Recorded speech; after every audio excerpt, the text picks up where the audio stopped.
നിർബന്ധമായിട്ടും ഒരു വ്യക്തി അറിഞ്ഞിരിക്കേണ്ടത് ഫിനാൻഷ്യലായിട്ട് എങ്ങനെ സമ്പത്തിനെ അല്ലെങ്കിൽ നമുക്ക് എങ്ങനെ മണിയെ നമുക്ക് കൺട്രോൾ ചെയ്യാം, അല്ലെങ്കിൽ മണിയെ നമുക്ക് എപ്രകാരമാണ് നമുക്ക് നമ്മുടെ ലൈഫിൻ്റെ പ്രൊസീജിയറിൽ ലൈഫിൽ നമുക്ക് എപ്രകാരം ഇതിനെ നമുക്ക് ട്രാൻസാക്ഷന് വേണ്ടി എപ്രകാരം ഉപയോഗിക്കാം, അതിലാണ് നമുക്ക് വിദ്യാഭ്യാസം നമുക്ക് നേടിയെടുക്കേണ്ടതായിട്ടുള്ളത്. പിന്നെ അത് ഏറ്റവും പ്രധാനപ്പെട്ട ഒരു കാര്യം, മണി അല്ലെങ്കിൽ പണം, നമ്മൾ ഈ പറയുന്ന നമ്മുടെ ഒരു ഫ്ലോ അല്ലേ, മണി എന്ന് പറഞ്ഞത് ഒരു ഫ്ലോ ആണ്. ഞാൻ മുമ്പ് പറഞ്ഞു മണിയുടെ മീനിങ്. അപ്പോൾ അതൊരു എനർജിയാണ്.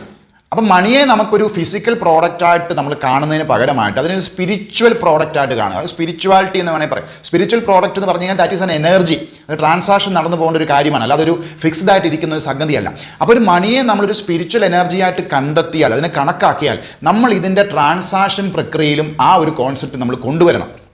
ഞാൻ പറഞ്ഞത്, നമ്മൾ ജപ്തി നടപടി അല്ലെങ്കിൽ ജപ്തി വന്ന ശേഷം നമ്മൾ ചിന്തിക്കുന്നതിന് മുമ്പ് നമ്മൾ ഈ കാര്യങ്ങൾ ക്രമീകരിച്ചിരുന്നെങ്കിൽ ഒരിക്കലും ഇത് സംഭവിക്കത്തില്ല. പക്ഷെങ്കിൽ ഇത് വന്ന ശേഷം നമുക്ക് കുറച്ചും കൂടെ നമ്മൾ എന്താണ് ഈ കോൺസെപ്റ്റിനെ നമ്മൾ കൂടുതലായിട്ട് മനസ്സിലാക്കണം. അത് മണി എന്ന് പറയുന്നത് വെറും ഒരു ഫിസിക്കൽ ആയിട്ടുള്ള ഒരു പേപ്പർ മണിയോ ആ കോൺസെപ്റ്റുകളോ അല്ല, ഇതൊരു എനർജിയാണ്. ഇതൊരു എനർജി ട്രാൻസാക്ഷൻ ഉപയോഗിക്കുന്ന ഒരു വസ്തുവാണ്.